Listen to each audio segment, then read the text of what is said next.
Hello guys, welcome back to cricket trivia. So రీసెంట్‌గా జరిగిన Ireland and England series ఓడిపోయిన తర్వాత టీమిండియా అయితే కంప్లీట్ డామినేషన్‌తోని జింబాబ్వే మీద సిరీస్ అయితే గెలిచారు.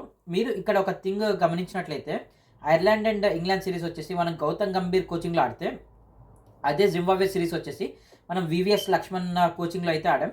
సో మీరు ఇక్కడ ఒక థింగ్ క్లియర్‌గా గమనించినట్లయితే గంభీర్ కోచింగ్‌కి, వీవీఎస్ లక్ష్మణ్ కోచింగ్‌కి కంప్లీట్ కాంట్రాస్ట్ అయితే ఉంది. ఎందుకంటే జింబాబ్వే సిరీస్‌లో చూసున్నాం, మనకి ప్లేయర్స్‌కి ఫ్రీడమ్ ఇస్తే వాళ్ళు ఎలా పెర్ఫార్మ్ చేస్తారు. ఎందుకంటే మనం ఇక్కడ కలెక్టివ్ ఎఫర్ట్స్ అయితే చూసాం. బ్యాట్స్‌మెన్స్ నుంచి అండ్ బౌలర్స్ నుంచి కూడా మంచి పర్ఫార్మెన్స్ అయితే వచ్చింది. మీరు మెయిన్‌గా చూసుకున్నట్లయితే అసలు టీమ్స్‌లో షఫుల్ అనేది జరగలేదు. ఎందుకంటే ప్లేయర్స్‌కి కంటిన్యూయస్‌గా ఛాన్సెస్ వచ్చినాయి అండ్ వాళ్ళు కూడా మంచిగానే పర్ఫార్మ్ చేశారు. ఒక్కొక్క మ్యాచ్‌లో ఒక్కొక్క బౌలర్ మంచిగా పర్ఫార్మ్ చేసుకుంటూ వచ్చాడు. మెయిన్‌గా డెబ్యూ చేసిన యష్ ఠాకూర్ నుంచి మంచి పర్ఫార్మెన్స్ వచ్చింది. ప్రిన్స్ యాదవ్ చూసున్నాం. ఆహ్, రీసెంట్‌గా అశోక్ శర్మ కూడా వచ్చాడు. అశోక్ శర్మ కూడా డెలివరీ చేశాడు. ఇక్కడ కంప్లీట్‌గా జరిగిందేంటి అంటే వీవీఎస్ లక్ష్మణ్ కోచింగ్‌లో వీళ్ళకి ఫ్రీడమ్ అనేది దొరికింది. సో, ఎవరి బెస్ట్ వాళ్ళిచ్చారు. నిజంగా బ్యాట్స్‌మెన్స్ నుంచి చూసుకున్నా కూడా వాళ్ళకి ఆహ్, అంటే మనం ఇంగ్లాండ్ అండ్ ఐర్లాండ్ సిరీస్‌లో చూసుకున్నాం. 3 మ్యాచెస్ కంటిన్యూస్ ఫెయిల్ అయిన తర్వాత సామ్సన్ అయితే డ్రాప్ చేశారు. బట్ ఈ సిరీస్‌లో అలా జరగలేదు. ఎందుకంటే అభిషేక్ శర్మ కంటిన్యూయస్‌గా ఫెయిల్ అవుతున్నప్పటికీ ఆయనకి ఎనఫ్ ఛాన్సెస్ అయితే ఇచ్చారు. సో, మనకి టీమిండియాలో అదే కావాలి. ఎందుకంటే ఒక్క ప్లేయర్ కంటిన్యూయస్‌గా ఫెయిల్ అయినంత మాత్రాన అతను బ్యాడ్ పెర్ఫార్మర్ అని కాదు. It is on a given day fail అవుతుండొచ్చు. Maybe on a series fail అవుతుండొచ్చు. బట్ ఆ ప్లేయర్‌ని బ్యాకప్ చేసుకుంటా మనం కాన్ఫిడెన్స్ అయితే బూస్ట్ చేయాల్సిన అవసరం ఉంది. ఇంకా చాలామంది ప్లేయర్స్ ఉన్నారు. మీరు చూసుకున్నట్లయితే సాయి సుదర్శన్ ఉన్నాడు. మంచిగా అతను కూడా మంచిగానే పెర్ఫార్మ్ చేస్తూ ఛాన్సెస్ కోసం అయితే చూస్తున్నాడు. బట్ ఎంతవరకు మనకి ఇప్పటిదాకా అభిషేక్ శర్మ చూసుకున్నట్లయితే వరల్డ్‌లోనే నంబర్ 1 టీ20 బ్యాటర్‌గా చాలా రోజులైతే కొనసాగాడు. మీరు అప్పుడు ఉన్న కన్సిస్టెన్సీ దాని తర్వాత కూడా కంటిన్యూ అయింది. మేబీ ఈ ఇయర్ వచ్చేసి కొద్దిగా డౌన్‌ఫాల్ అయితే చూసాం. బట్ ఎంతవరకు మనము సపోర్ట్ చేస్తున్నాం అనే దాన్ని బట్టే అతని కాన్ఫిడెన్స్ అయితే ఉంటుంది. ఎందుకంటే ఇప్పుడు గనక టీమిండియా నుంచి అభిషేక్ శర్మని తీసేసినట్లయితే అతని లో ఆన్ కాన్ఫిడెన్స్ అయిపోతది.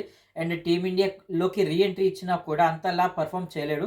ఎందుకంటే అతని మీద ఒక యాక్స్ అయితే ఉంటుంది. ఒకవేళ మంచిగా పెర్ఫార్మ్ చేయకపోతే టీమ్ నుంచి తీసేస్తారేమో అన్న ప్రెషర్ ఉంటుంది. ఆ ప్రెషర్‌లో ఏ బ్యాట్స్‌మన్ కూడా మంచిగా పెర్ఫార్మ్ చేయలేరు. వెల్ మనం ప్లేయర్స్‌ని అయితే బ్యాక్ చేయాలి. అదే గౌతమ్ గంభీర్ కెప్టెన్సీలో ఆ బ్యాట్స్‌మెన్ మీద చాలా ప్రెషర్ ఉంటది.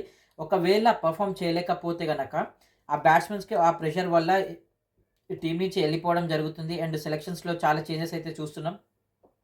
సో, నేననే విషయం ఏంటంటే, ప్లేయర్స్‌కి కంటిన్యూయస్ ఛాన్సెస్ ఇచ్చినప్పుడే వాళ్ళ బెస్ట్ అనేది డెలివర్ అవుతుంది.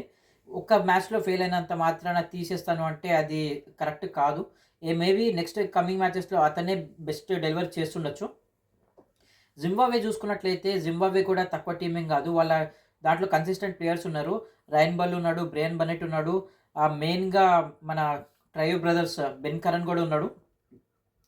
సో, వాళ్ళ బ్యాటింగ్ లైనప్ కూడా చాలా బావుంది. అండ్ వాళ్ళకి ఎక్స్‌పీరియన్స్‌డ్ సికందర్ రాజా కెప్టెన్సీలో ఉన్నాడు. వాళ్ళ బౌలింగ్ లైనప్‌లో కూడా ఒక లెజెండరీ సపోర్ట్ స్టాఫ్ అయితే ఉన్నాడు. కౌట్నీ వాల్స్ లాంటి లెజెండరీ సర్వీసెస్ వాళ్ళకైతే దక్కినాయి.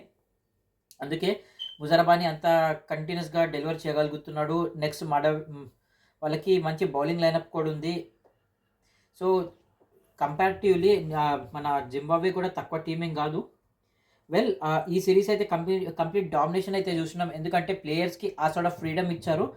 అండ్ కెప్టెన్సీలో కూడా ఆ ప్రెషర్ లేదు కాబట్టి శ్రేయస్ అయ్యర్ కూడా కన్సిస్టెంట్‌గా డెలివర్ చేయగలిగాడు.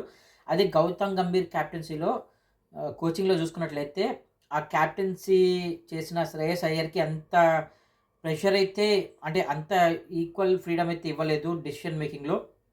కంప్లీట్ గౌతమ్ గంభీర్ మాత్రమే అక్కడ ఫ్రంట్ ఫేస్. శ్రేయస్ అయ్యర్ కెప్టెన్‌గా ఉన్నప్పటికీ కంప్లీట్ డెసిషన్స్ మేకింగ్ అనేది గౌతమ్ గంభీర్ చేతిలోనే ఉంది. అందుకనే మనం డెలివర్ చేయలేకపోయినాం. సో, ఫ్యూచర్‌లో గూడా గౌతమ్ గంభీర్ కోచింగ్ గురించి టీమిండియా సెలెక్టర్స్ గాని, మేనేజ్‌మెంట్ గాని ఒకసారి ఆలోచిస్తే మన టీమ్ రిజల్ట్స్ అనేది ఇంప్రూవ్ అయితుంది. ఎందుకంటే వీవీఎస్ లక్ష్మణ్ కోచింగ్‌లో చూస్తున్నాం. అండ్ ఇంతకుముందు జరిగిన మన రవి శాస్త్రి గానియండి, అనిల్ కుంబ్లే కోచింగ్‌లో గూడా మనం చాలా మంచిగానే పెర్ఫార్మ్ చేసినాం. సో, ఔట్‌సైడ్ ఆఫ్ ఏషియా గూడా చాలా మంచి పెర్ఫార్మన్సెస్ అయితే చేసినాం. ఆస్ట్రేలియాలో, సౌత్ ఆఫ్రికాలో, ఇంగ్లాండ్‌లో డామినేటింగ్ పెర్ఫార్మన్సెస్ సిరీస్ విన్ అయినాం.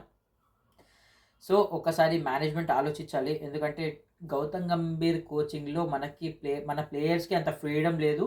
అండ్ వాళ్ళు డెలివర్ చేయలేకపోతున్నారు. సో, దాని గురించి ఒకసారి ఆలోచించినట్లయితే అది టీమిండియా ఫ్యూచర్‌కి చాలా హెల్ప్ అవుతుంది.